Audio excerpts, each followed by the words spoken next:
So how are you today? It's kind of a gloomy day, but still weather is much better than East Coast and Middle East. Yesterday I went to LA with my advisor. He's already interested in research urban area, so I want to learn.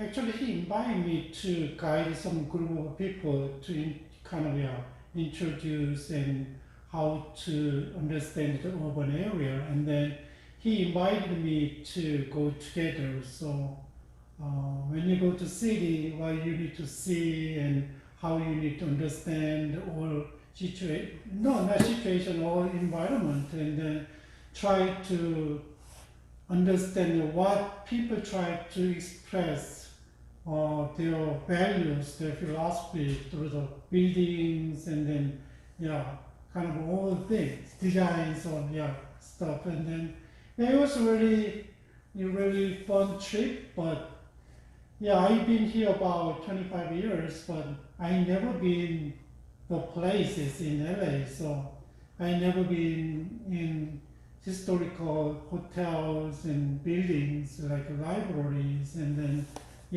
so yesterday was a day that I finally saw what it's like, what was like.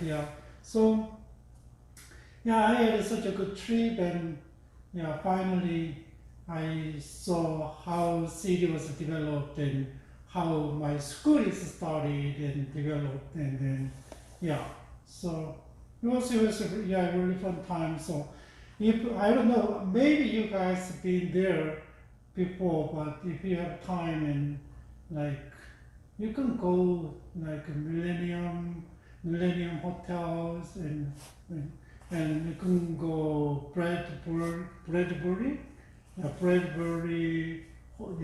hotel, like this, and Central Library, and around there. So I went to the kind of marketplace for lunch. Just several different ethnic food was there. It's pretty okay.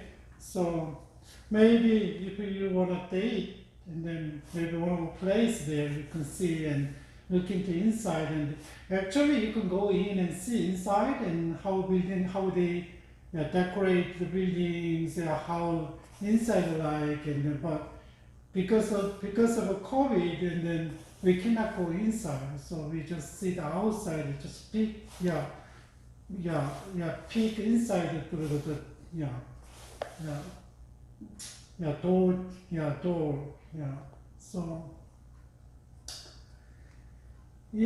So I hope you have a chance to see. Finally, I think that you guys can get the COVID vaccine. So I don't know whether so you can get it when you guys can get the shot, and then my older daughter, she's 24. She's still waiting for the shot. So maybe, government said that, and April 15th they open to over 16. So maybe she can qualify, and she needs to find a place. But and nowadays, I just got message from my daughters, and they see the kind of Johnson & Johnson, and they kind of withdrew a lot of vaccines because of the side effect, and then at least I don't know. That's why for a while they're not gonna use they're not gonna allow to inject the vaccine produced by J&J, Johnson & Johnson. So anyway, whether you have Pfizer or Moderna, and I think it's I don't know. Kind of people say, so both of them are more safer, much safer than other. Anyway, so I hope you guys sooner and later you can get a vaccine to immunize against the coronavirus, and Yeah, we last time, yeah, we are talking about the what's the kind of early church, yeah, how early church were expanded to areas. Because of the Roman government and their transportation route and their power, political power, and yeah, because of that and those, and then yeah, Christianity is kind of growing faster, and then it spread fast out, yeah, around the area, yeah, inside of the region of the Roman government. So here is the picture that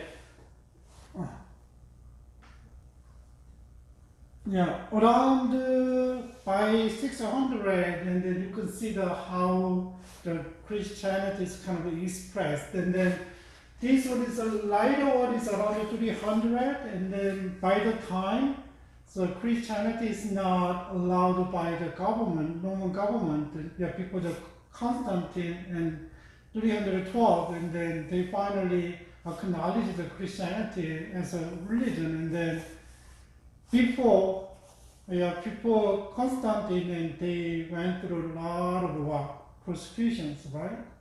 They throw into the den of wild animals, and then they got burned by fire, and then yeah. But still, though in the yeah kind of third second third centuries and first second centuries was the largest kind of church was in Rome. So yeah, there is a big kind of a big established Christianity there, and kind of build up their power.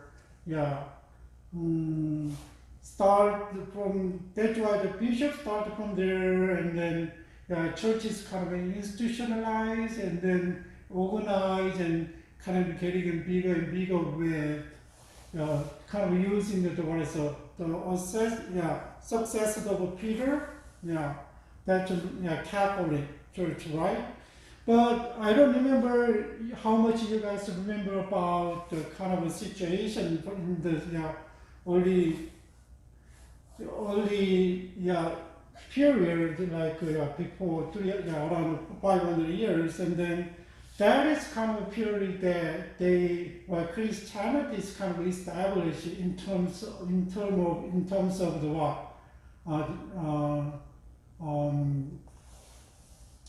doctrine, right?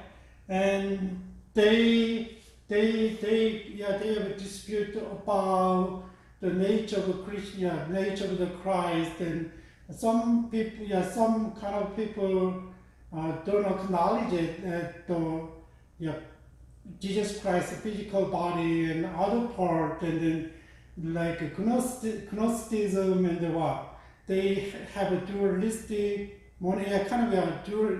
At that time, it's kind of a pretty prevalent in the area. It's a kind of dualistic worldview. So spiritual stuff you cannot see, but ideal is spiritual stuff is really holy one. They are waiting for that one. They give that gives the kind of true knowledge of God, and then but worldly stuff and then like physical stuff is the kind of low level of the truth, and then there is kind of what is it then sacred and worldly kind of kind of division is there. So that one is kind of when you read the Bible and we have kind of a perspective and evil, there is always the anger is there like that. Yeah. So that one is kind of that kind of the environment kind of caused the people get confused about their faith, right? And a lot of fathers came out and debate and they were kind of defense their faith, and then they finally the council they made the decree of Nicene, and then there is kind of finally condemned in Nestorians and then Arius, and then they defined it as Trinity, triune God. So, and that was kind of 325, and they confirmed later, and then because of the Pelagius, and then they confirmed that later on, and then so 431. And another thing is that there is kind of Mesopotamia, there is kind of religions in east side, and then they have their own religion and philosophy, and like there is kind of Christianity is kind of two. We can see later on. Then there is a western part of the Christianity and the eastern part of the Christianity, and usually this eastern part of Christianity is kind of nowadays they tended to be Orthodox, like Russian Orthodox and Coptic Orthodox and like that. But Western churches like follow in Roman Catholic Church, and later on the Protestants came out of this base. So this Orthodox Eastern Christianity is kind of really more focused on the kind of ritual stuff, but Western Christianity is more like logic. They follow the logic. So a little bit different, right? But nowadays a lot of people coming back to they try to want to learn from the Eastern Christianity, and because that one is kind of losing a lot of stuff, and that one is still, they have their own thing, but still, it's sometimes, we can think about, is it true way that the ritual is a true way that we can learn about God, and we can have a community, kind of communion with God? We can think about that one, because always, if you follow the ritual, and sometimes it might lead to lose the essence of a faith. Not all the time, but sometimes the ritual can enriches your heart and your faith, right? That is a big contribution in your faith. So last week, who were the migrant missionaries? Tried to go in there, and then try to share the gospel, deliver the Christianity to the people. So there is Christian soldiers, believer soldiers, and sometimes merchant, and they are paddling merchant, and they go here and there, and then they are the kind of evangelists. So sometimes was the bishops, right? Appointed by the churches, and they kind of sent off, and then they try to teach to the people, and they try to defend the gospel from heresies. And some of them is kind of like a monk, right? Around 100 years, and they kind of the church are growing and organized, and then they kind of accumulate wealth, and they build up their power, and then seems like they are kind of away, getting away from the true faith, and then people we call the monk. There's a monasticism and monasteries started, and then they kind of through all the things, and then they kind of apart from the world, and then they kind of try to build up the close relationship with God and try to live a life there. It was kind of against how the current church was going at the time. So missionaries and migrant missionaries, and then they kind of evangelize, and sometimes what they learned their language and kind of made their alphabet letters and then translate the Bible to their own language, right? And sometimes they build up the schools and then they try to teach, right?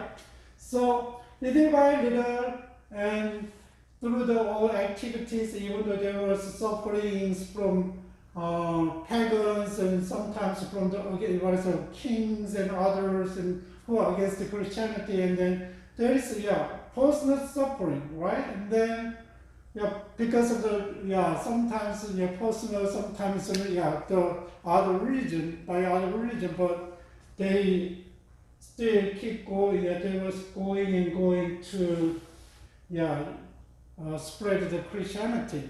That's why around the 600s, and then you could see in the beginning it's dark yellow is kind of around 300, and 600 is kind of all the that area always Christianity is kind of delivered, introduced, right?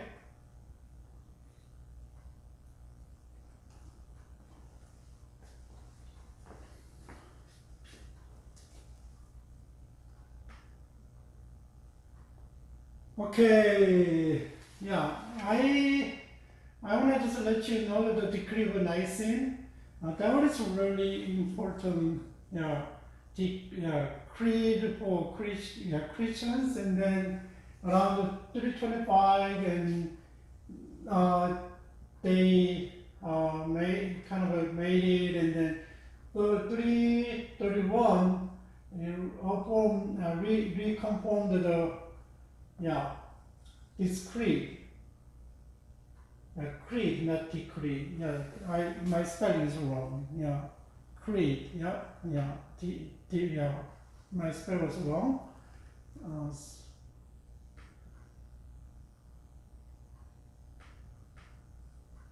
Look at this, and then we believe in one God, the Father Almighty, maker of heaven and earth, and all things visible and invisible. Like when you go to church and they kind of recite the Apostles' Creed, like that. It's based on look at this, and in one Lord Jesus Christ, the only Son of God, begotten from the Father before all ages, God from God, light from light, true God from true God, begotten and made, of the same essence as the Father. Through him all things were made for us, and for our salvation he came down from heaven, become incarnated by the Holy Spirit and the Virgin Mary, and was made human. He was crucified for us under Pontius Pilate. He suffered and was buried the third day, and he rose again. According to the scriptures, he ascended to heaven and is seated at the right hand of the Father. He will come again with glory to judge the living and the dead. The kingdom will never end. We believe in this Holy Spirit, the Lord, the giver of life.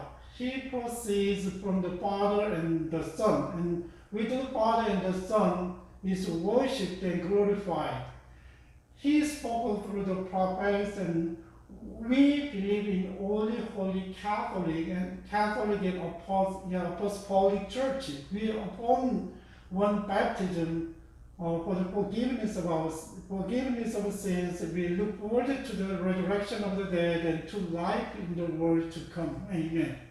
That one is kind of Nicene creed. Creed of Nicene. That's a huge kind of praying for the Christianity. So if you go to churches, and especially the Presbyterian churches, I grew up with the Presbyterian churches, and whenever we go to church, this is a kind of not exactly the same, but it's a part of our confession based on this one. So you may have kind of you can know that one. So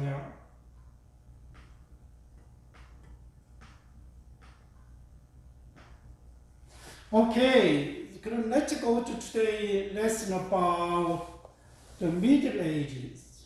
How Christianity is kind of expressed in the Middle Ages.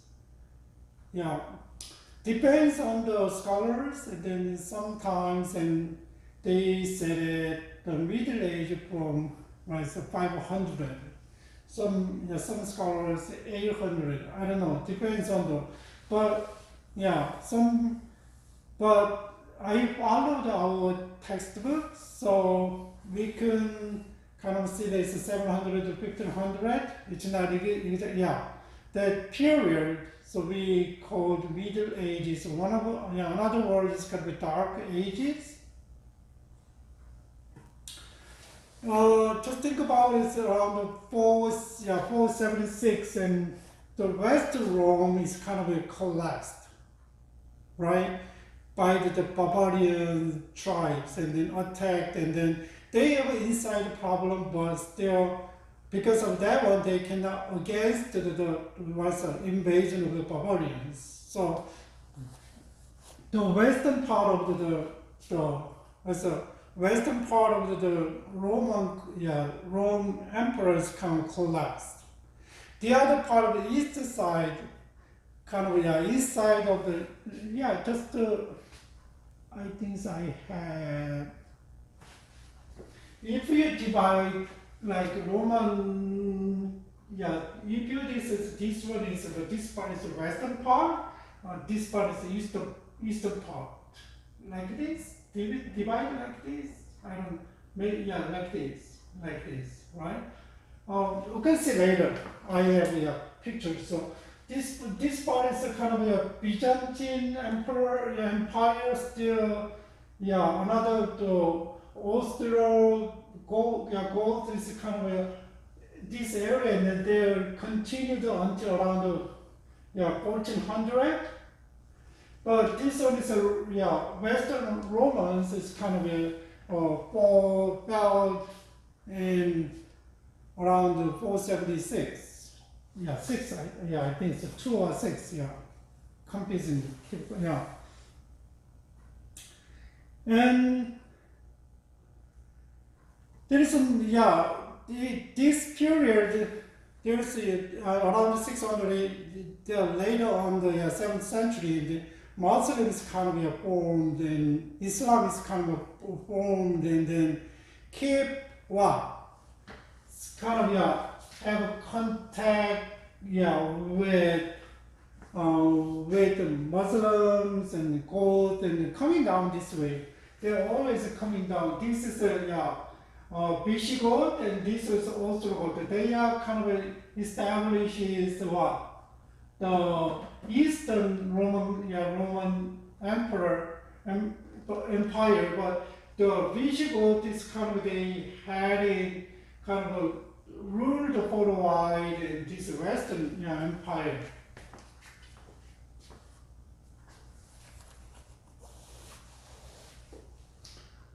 And church is kind of established, and then they have kind of extra biblical doctrines such as purgatories, and they practice their churches, and then do not purgatories. And so if you die and you cannot go straight to the heaven, there is a place that you're waiting. So sometimes if you are not enough, and you're gonna stay there. So maybe people who are here in the world, and they pray for them, pray for you guys, pray for them, and pray for kind of give them offerings, and then they are kind of okay, and then they go to heaven like this, and then they have kind of it's hard to see that one, but some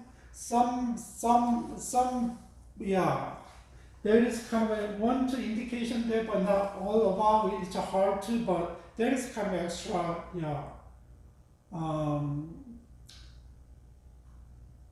doctrines. Maybe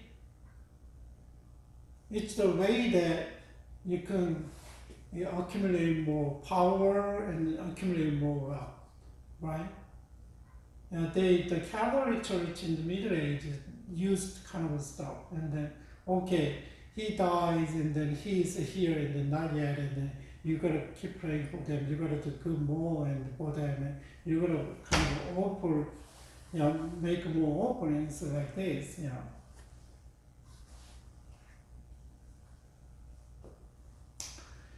still in the beginning, so still they are not, the apart like this, and still this is Vikings, right?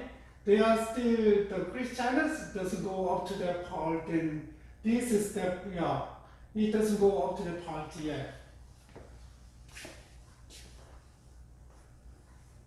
So, churches, Catholic churches, that time it's not wrong, Catholic church, right?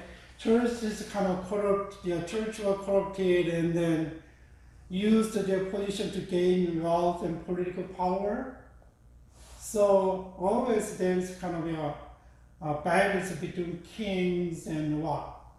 Popes. Sometimes they get along with it, sometimes, they are not get along with it, they fight each other. So you could, I think so you learn from his stories. And but that's why that is kind of at that time there's a Christendom is kind of they put their religion and then what government to put together, and then that's why sometimes the Pope is kind of more power than the king. So give them really, really influential to the on kings. And and another dark side of the churches is fathering the illegitimate kind of children. Catholic Church kind of set up the celibacy, so you cannot have a family and you have to devote your life to God, and it's not easy for, especially for men. And illegally they had children, and some people said that that's why kind of orphanage started, but I don't know exactly. But there is a darker side of the church, right? Corruptions and powers and wealth and morally kind of a corruption, corrupted, moral corruption, right? But even though the situation is kind of worse, but the gospel continued to expand to the rest of the Western Europe. Interesting, right? And so finally the gospel go up to Scandinavia and Eastern, part of Eastern and Europe and Russia and Middle East and North Africa and Central Asia.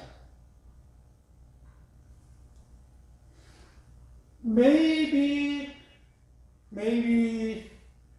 that's the way that you can show your power, and maybe you can show your wealth.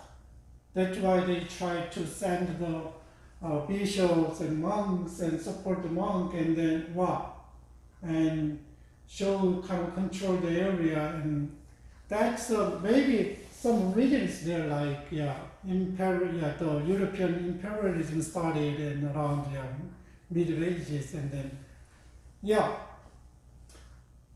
Anyway, sometimes we don't know, but still, really there is a darker side is there, but still we believe that, and still God, even though they are kind of doing wrong, but sometimes through them still the kingdom of God is growing and expanding, because the truth delivered to the others, their eyes are open to see God, and then they are saved. So at that time, even though it's a kind of darker side, the church was growing. So you gotta remember that one. And then the key missionary was the bishops and monks, right? Bishops usually kind of sent by churches. And but monks, and they have their own, kind of ascetic life, and they kind of away from the world, and they have their own community and the communal life, and then they kind of build, they build up the close relationship with others and try to reach out to people. Yeah, that's a monks, right? Yeah, usually two groups, these two groups, contributed to deliver the gospel, gospel around where Scandinavia and Eastern Europe and Russia and other part of the world, right?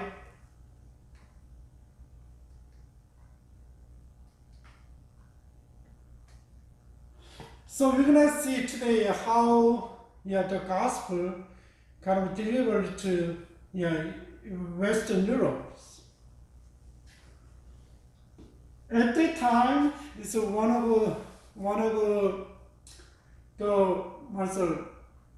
the key players for the kind of these missions is mendicant. It's like they came out in 13th century. They rejected the riches and then the greed and power. They tried to embrace the poverty and humility. So they don't kind of they are against the church. To think about churches to try to accumulate the power and wealth, right? Kind of against that one and try to find the pure faith and practice the pure faith, and that's why they post the poverty. And they do not get anything. So some monks, usually they don't get any lot of stuff, and then just one kind of gowns and just a step. I told you, step and just living and just around and try to share the gospel. So member, that's a mendicant is kind of the member of any several Roman Catholic religious orders who assumes a vow of poverty and support himself and herself by work and charitable contribution. That is a kind of the mendicant, kind of a hard word, mendicant. So we say there's a monk, right? So in the Middle Ages, and then there is kind of the Augustine. They followed the rules, teaching of Augustine of Hippo, in North Africa. They be called Austin pirates. And then there are Carmelites, and there is a white friars. The Dominicans we call the black friars, and then Franciscan is a gray friars. And Benedictines they established around 500 and around 500 and 400, 500 at the end of 400, 500, but they kind of reformed in the Middle Ages. So these are the kind of the Austin friars, and then white friars and black friars, and then gray friars are the kind of main monks. And then at that time they work kind of work as missionaries. Do you know why they named it like white Austin and then black? Because of their outfit. There is kind of I consider that you consider this one is kind of the Franciscan gray friars. They wearing the gray friars. Dominicans kind of they're wearing black, but inside is white. They have their own things. I saw that the Austin they have all blacks. So little bit different. Their outfit is a little bit different, and maybe because of that one they can identify.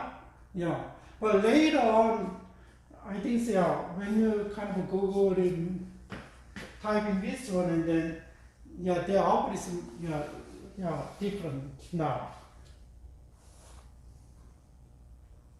Just think about this monasteries. It's really important because they kind of they made a remote kind of community, and then they kind of shut down kind of from the world, and then they pursue their simple life and to be devout life. So they pray and they want to be devout Christians, right? And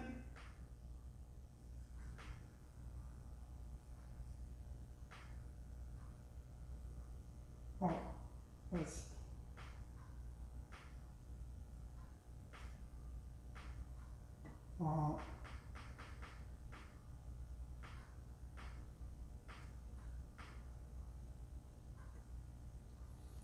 just think about the monasteries and then monasteries, and this also their members really try to be poor, and then but as times going by, and then as time was going by, and what happens? Still, monastery has have power because a lot of people donate something, and then they give them more influence, right? Still, in the beginning, they start with the right motivation and good motivation, but as time goes by, and they become like a church. But that's why people are kind of against the kind of the corruption of the churches and corruption of the monastery, and then they developed their own kind of religious order in Catholic Church. They are the kind of and Augustine, friars, and white friars, and the black friars, and then gray friars. But at that time, the monasteries really played a very important role in Christianity. That place was kind of an education center. So a lot of people kind of come to a place and kind of learn and educated, right? Sometimes, and then they kind of produce a lot of kind of publish a lot of books and Bibles. So we can understand what's going on and what happened, and through their kind of writings.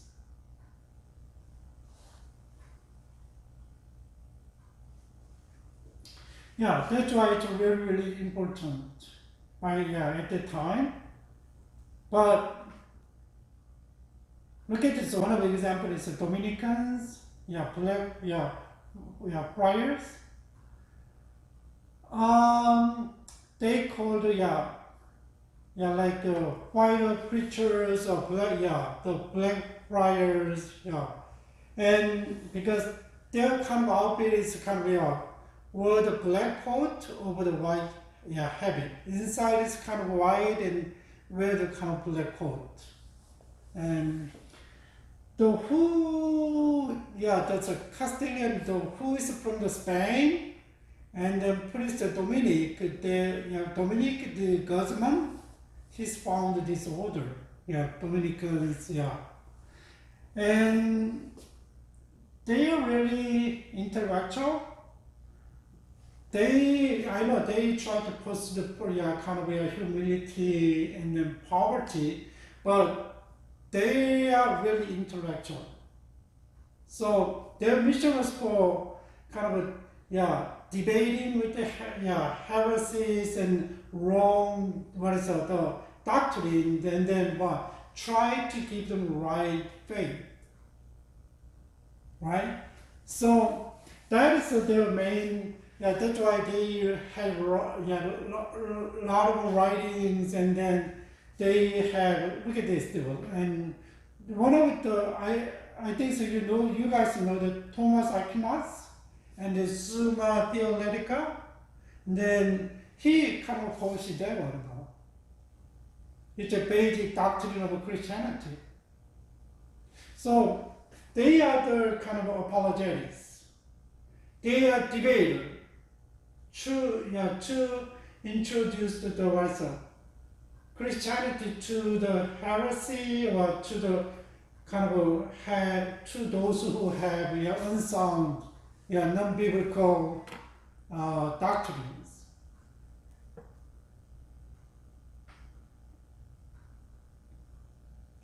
So they start in monastic and mission base in France. 1206.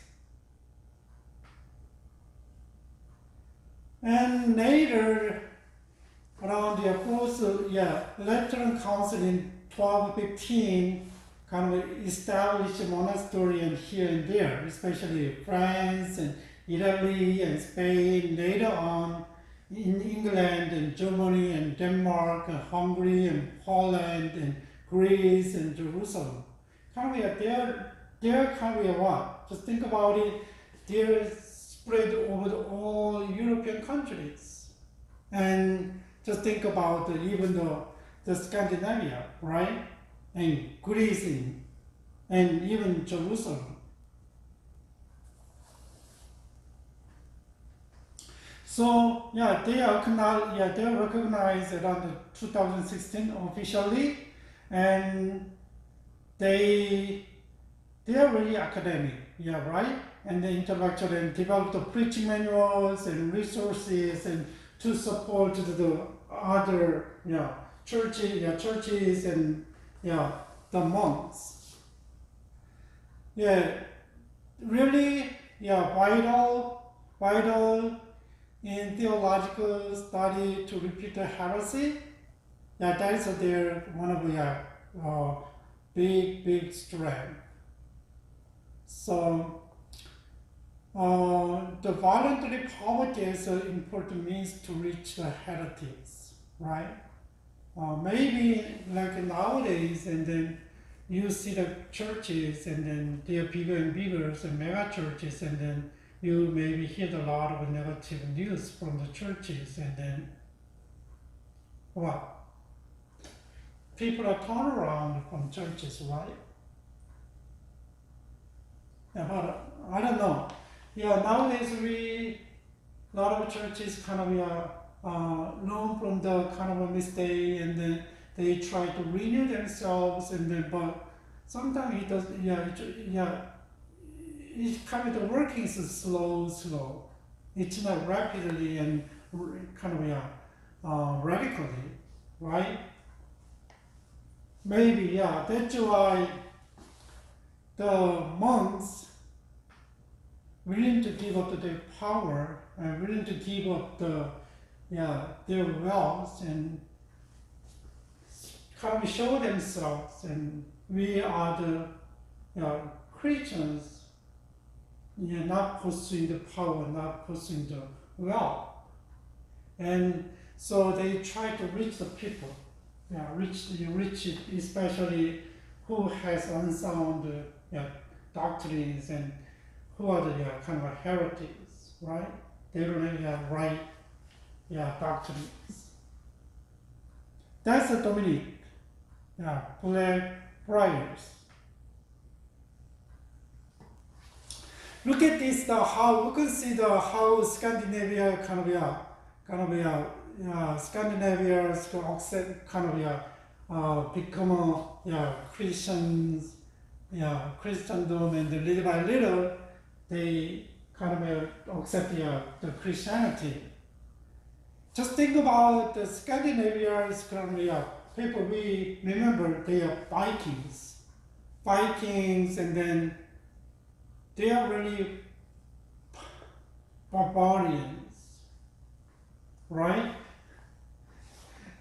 They attacked like the island and Britain and other countries. Well, they don't know about Bible. They don't know about cultural heritage, and they attacked and plunders and then pillages, and then kind of destroyed and burned the monasteries, and then kind of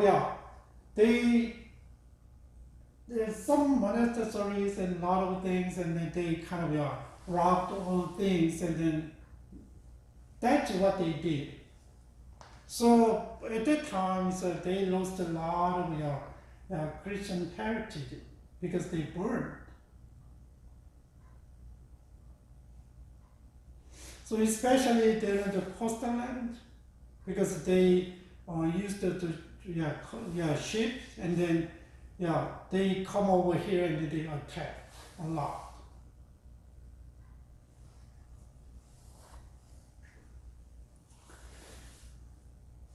So let's see.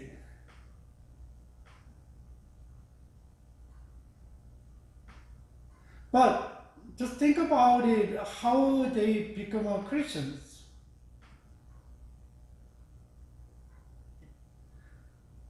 How did the Vikings become Christians? So there is a lot of theories, but I got 3 theories. And then one is that they come down and then they plunders and they got captive to their countries, and then there was a lot of Christians there. And even though they captive, there's a kind of slave, and sometimes they take the woman and then they marry. The woman is kind of a Christian, and they become Christian later, like that. By the captive and then Christian captive, and they turn to Christians. And another theory is that it's a lot of people like North Island and other around the countries, and then they settled there, and they got influenced by the Christians. So they became Christians. Another way is that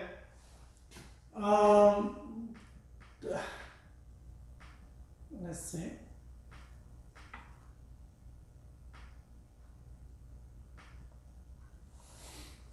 And another way is that still, remember, a lot of missionaries, and then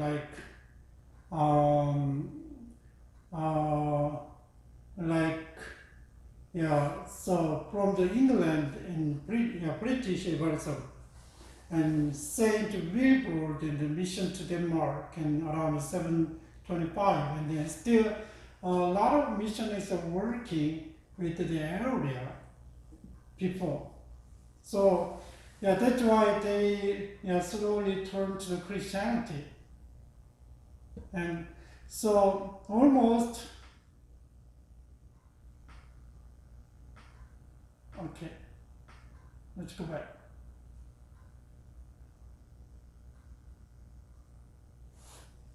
So one of the missionaries is Ansgar Corby. He served in Denmark and Sweden in northern region of the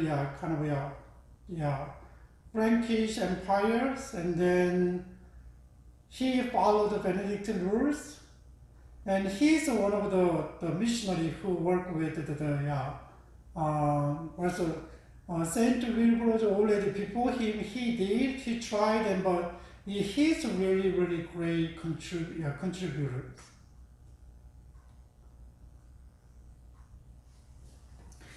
Usually, what he does, and then he establishes school. He preached, and he preached, right? So that is his kind of main strategies. And evangelize and kind of evangelism and preaching and evangelism, and he established a school and teach. that is the main his kind of strategies. And then what about the Denmark? It's around 826. Kind of exiled king was Harold Clark, was baptized with his wife, and then he was exiled, and then around he exiled, and then, but he became a Christian. He got baptized with around 400 officials, and then took Christian missionary with them when he returned to Denmark. That's why usually one of the strategy, one of the way that to establish Christianity in the country, first of all, the king become a Christian, and the king forced the whole people, the people to convert to Christians, right? That was, if a king converted to Christianity, the country is easily to turn to Christianity, like Denmark. And then his team, Ansgar and his team, and kind of keep helping, right? And they help preach the gospel, and they evangelize people, and then starting school and call the people and educate.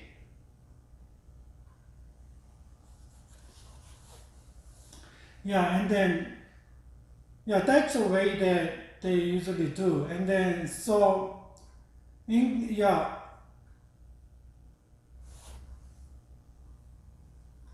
later on, just think about, he had a hardship, anchors and teams and hardship, and then anti-Christian backlashes kind of happened, but still it doesn't stop at the point, right? What about Sweden? Look at this the same. The king, John, I don't know the exact sound of Sweden, sent ambassador to Louis the Pious to send the Christian leaders to his people around 380. But think about the missionary around the areas. So was Ansgar's strategy in Sweden was to connect with the diaspora Christians there, and his main ministry was preaching and start a school there. So he tried to find the Christians there, and then he preached and then start a school with them. So he is really, at the time, so he contributed a lot to the biking missions. He's born in Germany. He grew up in monastery. So from early ages, I don't know whether he got called, how he got called, but still he ready for his future life. Prepare for his life. So he is known known as the apostles of the North, because of his travel. The See of Hamburg received the missionary mandate to bring Christianity to Northern Europe. So he contributed the Christianizing the Northern Europe.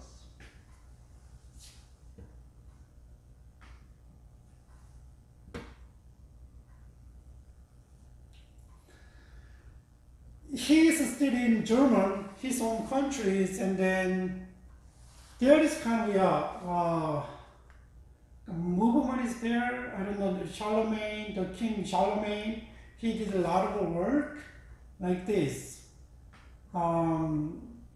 Charlemagne is the king of the Franks and Germanic tribe and around their times and their areas, and then he embarked on mission teams, right, to unite all Germanic people into kingdom. So convert his subject to Christianity. Kind of, okay, he became a king and what? Kind of forced, maybe forced them to convert to Christianity, right? So he did a lot of things, but still his way, one of the ways, kind of what, used his power and kind of that's why he spent a lot of time engaging in warfare to accomplish his goal. It means that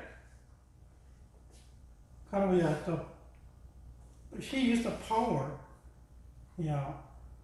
so, but one of his contributions is that kind of encourage the Carolean Renaissance, kind of cultural, intellectual revival in Europe. So it is kind of the first of the three medieval Renaissance, and the period of the cultural activity in Carolingians and Empire. So what is that? And then they try to kind of think about the 4th century's Roman empires, and then kind of get the idea from there and apply the architect and then writings and then drawings and literatures and liturgies, so, and Bible studies. So they kind of, there is a revival there. So Charlemagne kind of told the people, okay, he kind of followed the Renaissance.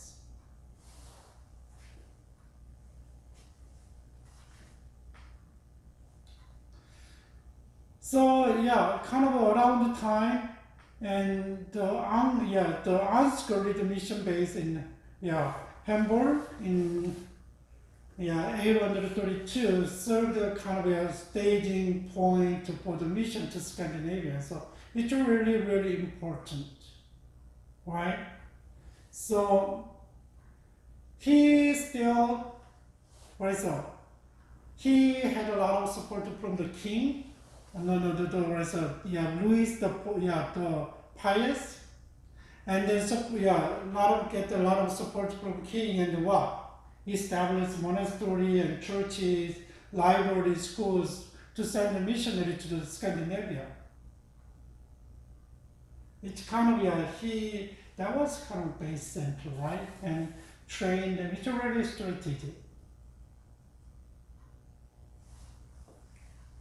So he employed an innovative strategy for recruiting new missionaries. So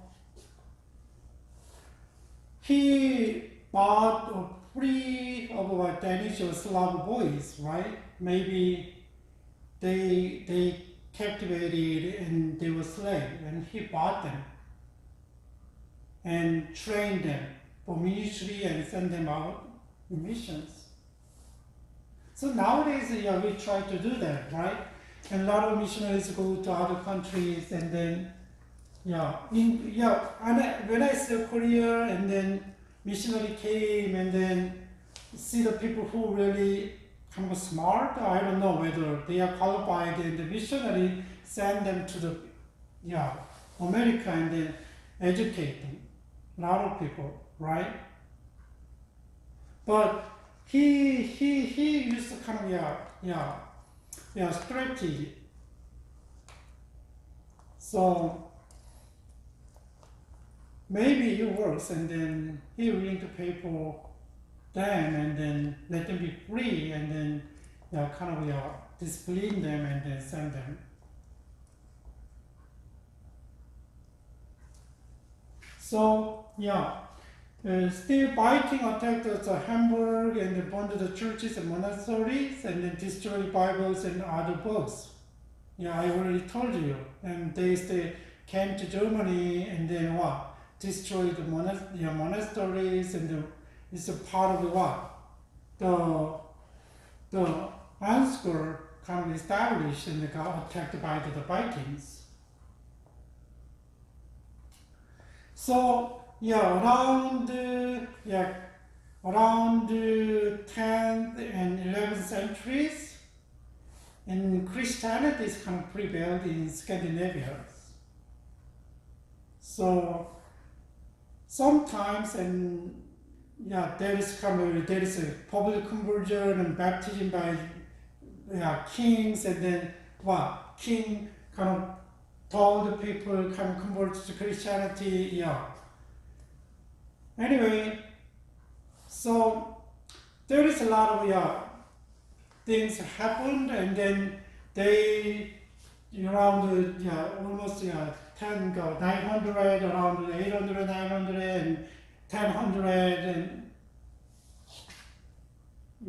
1000 and 11,100 and that time. So most of the Scandinavian countries have become Christian countries. So even though look at the times around the hundreds and 1000 and 1100s, and there is a Christianity is kind of moving up and reach out to Scandinavia, but they are losing the ground in North Africa and other areas because of the Muslim was growing.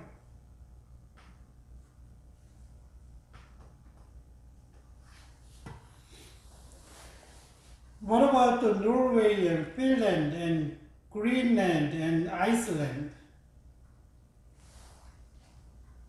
Look at this, and there is kind of Norway and the former Viking, Olaf, Tree Givenson, I don't know, Tree Givenson become a king of Norway in 995 and kind of forced the Norwegian to join his new faith.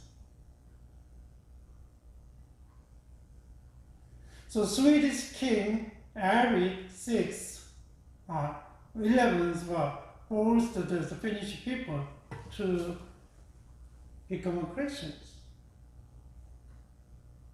What about Viking Eric the Red and his son were brought to Greenland in the 11th century?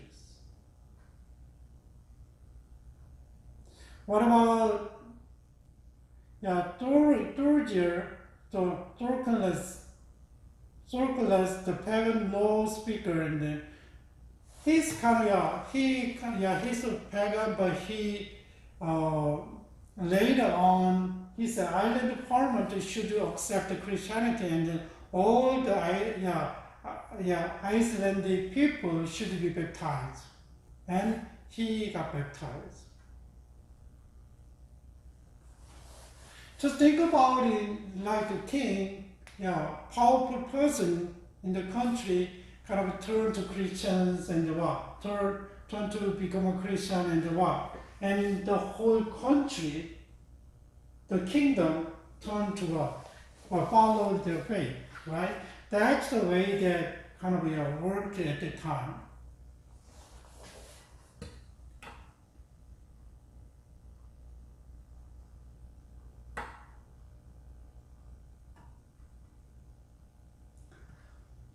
What about the Eastern Europe and Russia? So today we're not go so far, and then even though Viking by themselves and kind of by the captives, and then sometimes they by the settlement, or sometimes the missionaries and then influence on them to become Christians, and then when king turned to Christians, and then the whole country kind of influenced to turn on Christians, right? kind of accept their faith. That is the kind of way that the Scandinavia is kind of not easily, but they become turn to Christian countries, like 11th century and 12th centuries. But what about the Eastern Europe and Russia? That means that the Christianity is kind of by that time. So European countries are still, the Muslims cannot come to European countries at that time. They already North America and North Africa and then Arabic Peninsula already the war. And some area, mostly the Spain, and the Muslims kind of controlled. But still, the European countries are kind of safe from the Muslim, Islamic, kind of movement. And but still, the Christianity is growing kind of, the North, Europe, and then Eastern Europe, right? The eastern area is kind of nowadays Hungary and around the area, and the Slavic people, kind of Slavic tribes, and then around still so a lot of missionaries are still going on. Like Columbans already tried to reach out to Slavic people, and maybe even without the kind of previous kind of mission activities, it's not easy. I think it's not easy to kind of reach out to people because of the previous work, it kind of paved the foundation and introduced the gospel, and then maybe it helped to kind of be less resistant to Christianity. But sometimes kind of with the kind of the foundation, and the king turned to the Christianity, and then they easily kind of followed the new faith, right? Like some Moravia, the king of the world, the prince, Ratislav of the Moravia, and then requested Christian leaders about A62, right?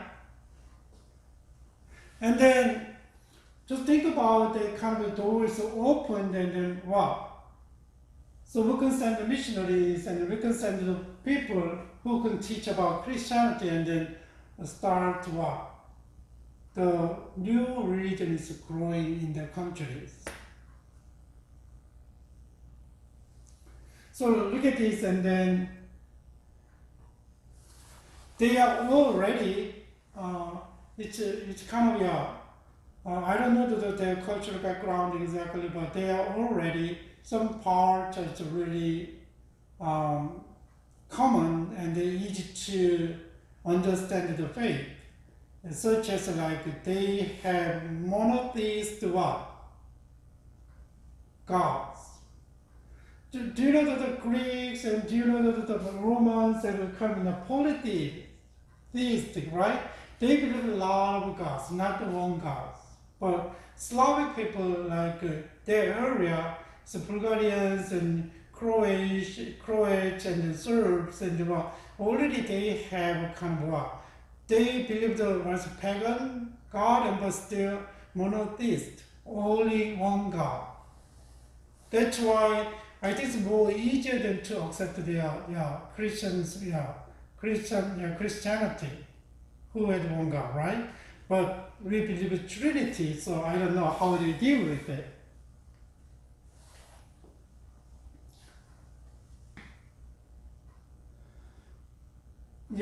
Like initial, I already told you, initial mission started in the early 7th centuries, when the Bishop of Rome sent the missionaries, like Wilbur, right? And the Columbans. Columba, yeah. But they embrace Christianity though. And so still Frankish is kind of their Germans and Greek missionaries are still keep working and working, and then they accepted Christianity, right?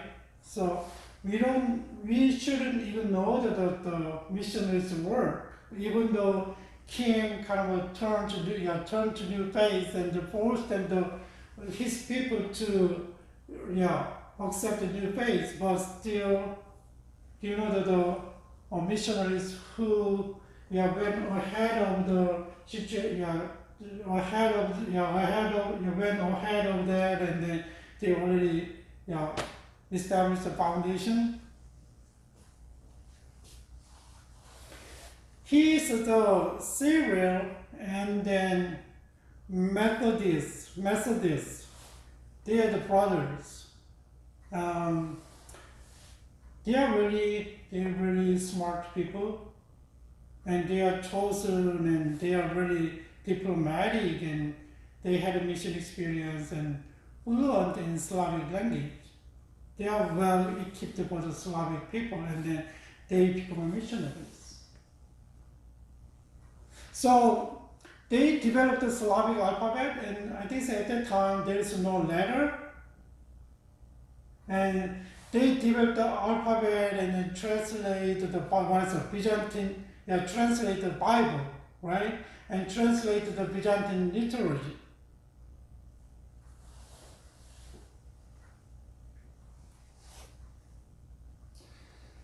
And I hope you remember, but there is kind of a conflict inside the missionaries, and then I from the German, you from there, and I from there, and kind of there is a little disagreement of the doctrines, and then kind of there is a discrepancy because of their organization, whatever, and then churches, and then there is kind of tension was there, but still, there is a tension is right here. Okay, we cannot. There was a missionary from German, and then they said, okay, was Latin and Greek and Hebrew are the only acceptable language of Christian worship. So they against the kind of Slavic alphabet and language. So, but still, but even though that one they kind of developed and then translated, right? And they do more than that one, and then they organize more kind of monasteries, kind of ascetic community, like expanded into Poland and Bohemia and Croatia and Russia. So they did a lot of stuff, right? In education and publish and preaching.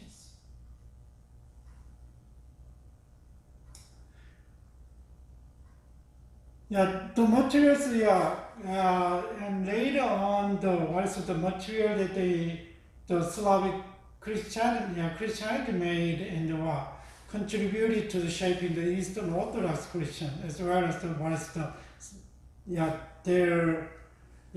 the culture. It means that there is a kind of Eastern Christians and regional Western Christians that influenced by the Eastern and Constantinople and and later to think about it, and even their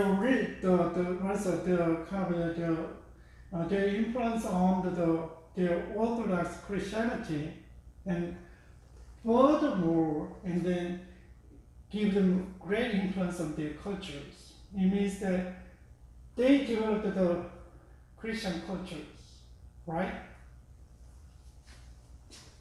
So you can see a lot of people from Romania and the area, and Serbia and like tennis player Djokovic, always who played good and who did good and always like this, right?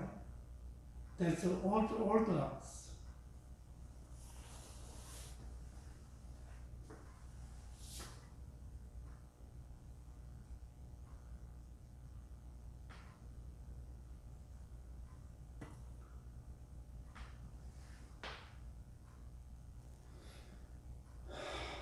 Look at this the picture. So when I said it, and this is part is kind of we called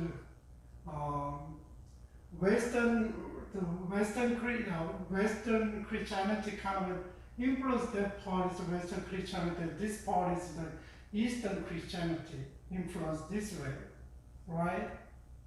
So usually this way is kind of what they are Orthodox, like Greek and Russia, and but they are different from Catholic. They develop own Christianity. This part is based on the was Roman Catholic, and but later on, 15th, 16th century, what happened, right? So kind of there's Protestant and against the Roman Catholic, and then they developed a new, Christianity. But generally speaking, we call the Christianity including all of Orthodox and Roman Catholic and Protestant, and regardless of whether, we count them Christianity.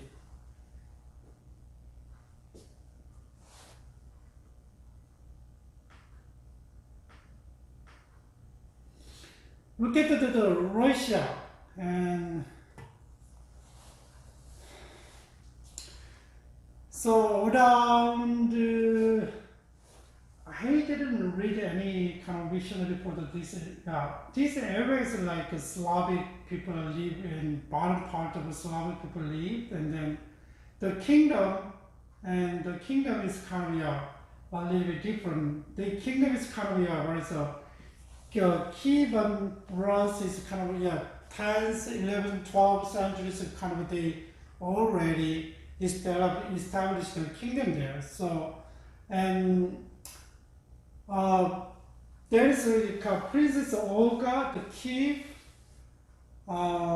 She became a Christian when she visited Constantinople, and she became a Christian, and she got baptized. And so what happened there, and then her husband killed by Dravidian. Dravidians is kind of the tribes around lives around Poland, kind of Poland and Hungary, that area, and they lived there, and the Dravidians and they killed her husband, and then she became a kind of king because her children, her child is too young. So she became a king, and then she ruled the Rus, right? The Rus. They don't call the Russia at the time; it's called the Rus. And then she's kind of eventually she revenged it's kind of assassination of her husband. First time there was a Dravidians and kind of signed there was the prince, and then she kind of cheated, and they signed was the killer, sent the killers what the sons, and then you're gonna marry with him, and then let's kind of establish the kingdom together, and then she kind of lied, and the next day she dug the hole. So whole boat, she brought the words of boat. They came, and then whole boat and kind of dug into the kind of the hole and buried. So she killed the whole kind of ambassadors, and there was the rebellion king, still didn't know what happened, and they sent another messengers, and then they kind of killed them. Yeah, they kind of they told them to stay there, and then what? They kind of and kind of burned and killed them. So kind of 3 times she had kind of revenge on the rebellions, and she kind of established a kingdom. So she became a Christian when she visited was at Constantinople, and then she came back and tried to convert his son to Christian, but it didn't work very well. And then while she was reigning, and then still her country, kind of kingdom, is not the Christian, not the Christian, turned to Christianity, totally. But her grandson, King, Vladimir, and then around 900 to 1015, he embraced Orthodox Christianity, right? So he forced them, his country people, and what? To become Christians. That's why in the countries kind of and they developed the Orthodox Christianity. But interestingly, they developed their own stuff, right?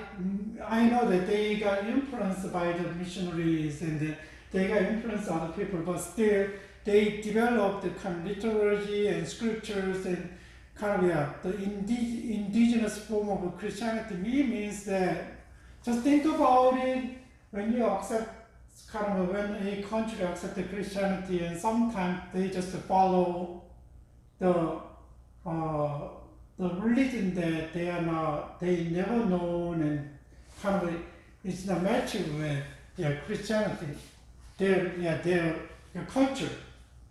Like, just think about let's think about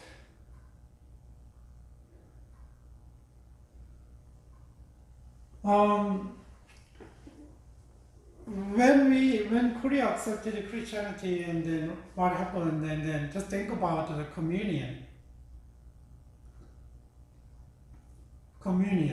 right? So while I was in I grew up in rural area, and then we cannot get the grape juice or grape something like that. So somehow we don't use our own traditional stuff like other beverage. We don't drink the rest of the wine, but the Israel use the wine, and other countries has the wine, but we don't drink the wine, right? We have our own things like alcohol stuff, and then we even though we don't use the alcohol, but still we can use the beverage that we have, but we don't use that one. We really need, but it's boring, but we really to accept what? And grape juice or wine for the communion. That is kind of it's not a indigenous, right? It's not contextualized. I know there's a lot of issue between kind of a contextualized and what the syncretism, contextualized, and then just kind of you don't have this word, and we don't have this kind of ritual. It's not easy to understand. It's not kind of it's really really foreign. In the contextualized means that kind of when you translate, and when you teach this one, and they look up their cultures and try to see the similar one, and then use that one to explain, and then put together. That's a contextualized. But usually, we gotta be careful about the syncretism. Syncretism is kind of this is what the essence of the what? The Christianity. This is their own culture, indigenous cultural stuff, and then they mix together and create different things. That's the syncretism. Mixed together, right? There is a kind of distort what is the gospel and the distort the Bible teaching. But Russians kind of developed their own things, right? That just seems like I don't know exactly how much they kind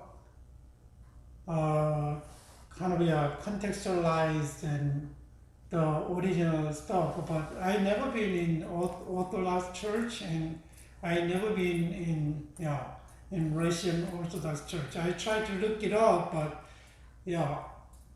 I couldn't see kind of detailed stuff, and then maybe I need to further research for that. But they have their own things. That's kind of desirable way that they kind of developed their own faith, right? So the end of around 1500 in western part, like Christianity is kind of growing up to what? And this area, right? And start in where's the eastern area, and then that's the kind of Slavic area right here, right? And then where's the Rose is here around here, and then go all the way, and all the way here, and then look at this kind of influence on the Christianity there. So you could see the color is kind of it's it is like what? This color is a Muslim country, right? And around 1250s, look at, can you see that one? The little bit light yellow. Light yellow is kind of, there is kind of Muslims reign. Muslim, Islamic religions kind of influence on the area, but around 1500, and because of I think so, Ottoman Empire they extend all the way, right? And look at this and this way, and that's why still there is a lot of Muslims here in that area, and then. That is kind of Eastern Slavic people is kind of Christian. No. I messed up. That's the Slavic people is here, and then but there is kind of Rose is here, and then they become Christians, right?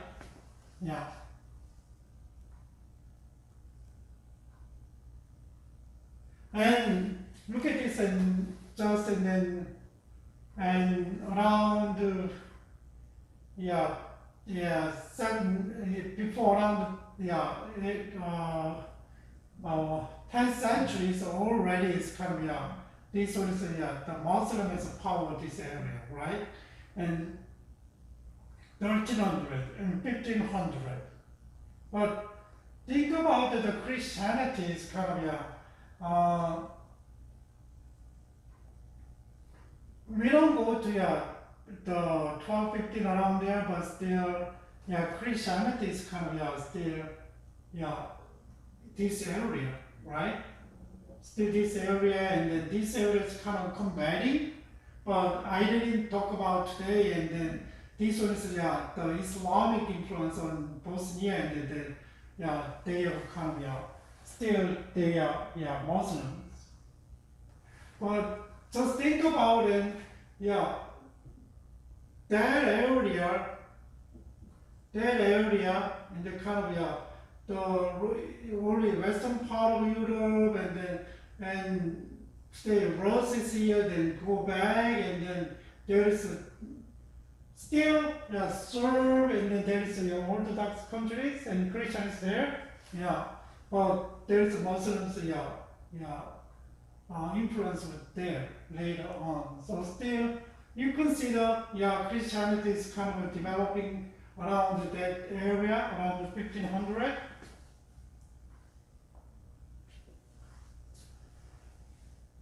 But yeah,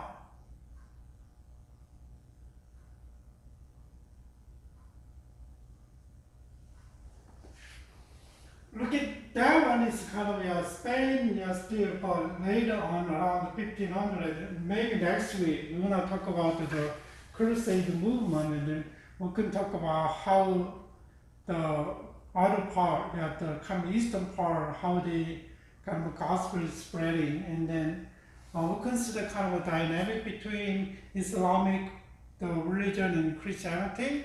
But today is kind of, I wanna let you know that the Christianity is kind of expanding in what? The Eastern Europe and up to the Russia, right? That's today lessons, and then one thing is, I'm gonna try to summarize today, lectures. Just think about it, and then even though the dark ages, and then still we can see a lot of negative side of the churches, and like nowadays, but still, because of the people who had passion for missions, and then still, whether it's a right way, it's a wrong way, but still, the Christianity is kind of introduced to other countries, right? But still, just without and previous work, like, keep mission is kind of, before kings turn to kind of faith, but still a lot of missionary work is there, and then kind of later on when king kind of convert to Christian and has new faith, and then when they force these people to turn to Christianity, and then it worked very well. Still, we consider that how they become a Christian, Christian countries, and then it's not a grassroots movement. It's not from the all the way ordinary people. It's not from the who doesn't have power in the country. So always top down, not bottom to top, but top to bottom kind of movements. Still, so, and still establishing school is kind of one of the effective ministry at the time. So you can see that what's Ansgar, he established school, and from the base camp he sent the kind of missionaries, and he educated kind of captives, and he educated and let them turn to the Christians and then send them back, right? That's one of his way that he does.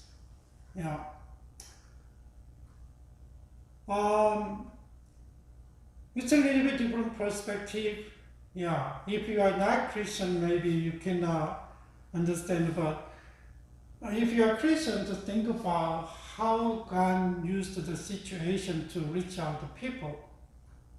Vikings, right? Still missionary working, but a lot of different ways that they influenced by the Christians. Was Christians and was Christian captives, whatever, and they got influenced by the Christians. Even though, that's why it's kind of easy to, turn to Christian countries in Scandinavia countries, right?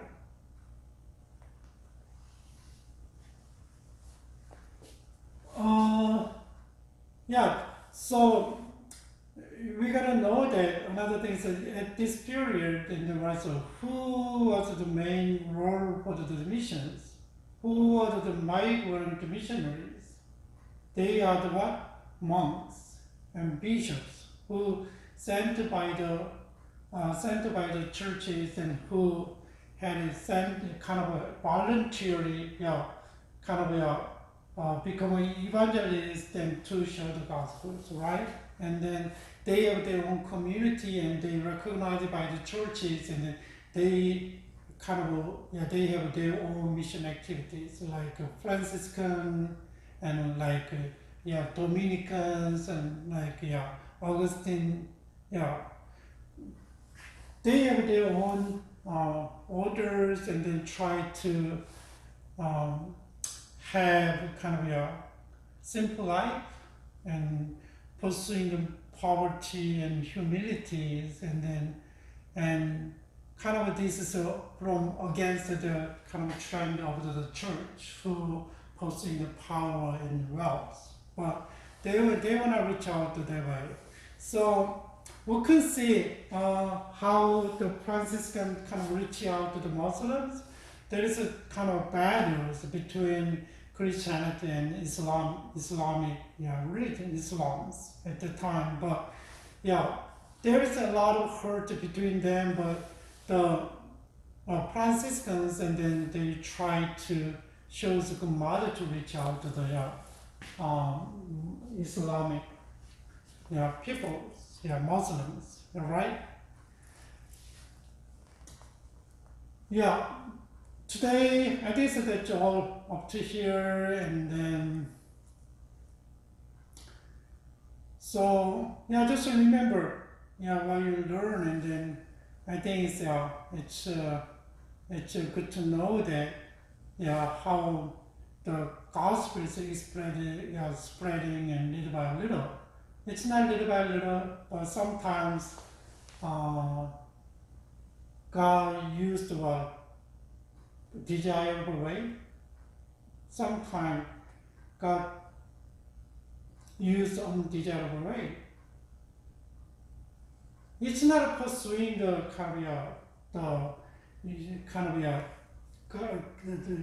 God, let them do bad stuff. Not that one, but God is always good. But sometimes, people do people has doesn't have a right mind, but because of that one, kind of Christianity introduced, and then later on, they kind of had a chance to correct. But through the Middle Ages, and then just think about it, how come is a kind of church, the Christian communities and Christian churches are kind of corrupted. So how can we keep going on, not kind of pursuing the worldly stuff and then pursuing God and pursuing pursuing life that God wants us to live. That is kind of nowadays kind of struggling in America, right?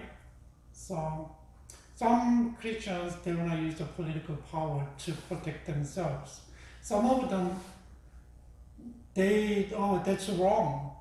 So we're willing to take our, whatever comes to us, and we gotta face with our faith.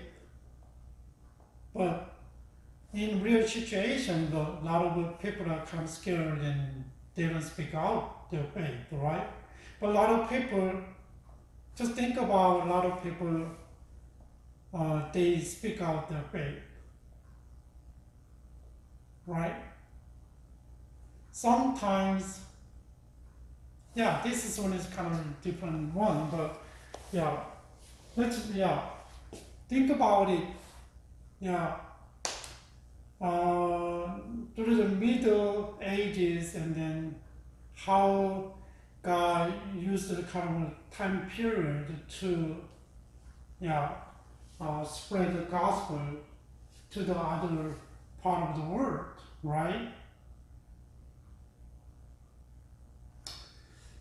Okay, so this is a history, and then a lot of political stuff, and then when I read some stories, it's kind of boring. But I don't know whether you are interested in. Try to read other books if you are interested in. And then you can get more information about it. And but this class is kind of see how Christianity is kind of expressed through the kind of movement of the migrant missionaries, right? So we're gonna yeah, we're gonna see that one. That's why today is we saw the how the where the Northern Europe kind of become Christian countries. Okay. Anyway, you guys can take care and have a great week. And then yeah, I'm not kidding. So if you need something, want to talk, then just let me know. Yeah, so you can get my email address. Yeah, I already gave you, and then you can maybe you can reach if you. I think last time I wrote wrong my email, so you can reach you can reach to the office and you can get the email and then you can email to me. Yeah, if you have any questions and if you want to talk about something, lectures and then other things.